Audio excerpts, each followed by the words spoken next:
In this video, I'm going to give you the answer of this question, and the question is: paella takes its name from what cooking utensil? Well, now I give you the answer of this question, and the correct answer of the question is pan. So that is the answer for the question, pan. Hi, thank you so much for watching this video.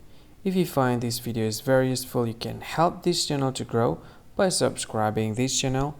Please this subscribe button and don't forget to like this video. And if you find this video is not really good, or you don't really like this video, or you kind of feel that it's a little bit offensive or something like that, you can click this one, dislike button. You can do that anyway. And if you want to share this video with your friend, you can share it by clicking this share button, and you can share it to any social media that you wish that is currently available at this time, like Facebook, Twitter, LinkedIn, and many others, right? And if you want to add this video to your playlist, you can click this one. You can watch this video later, and you can find more options by clicking these three dots.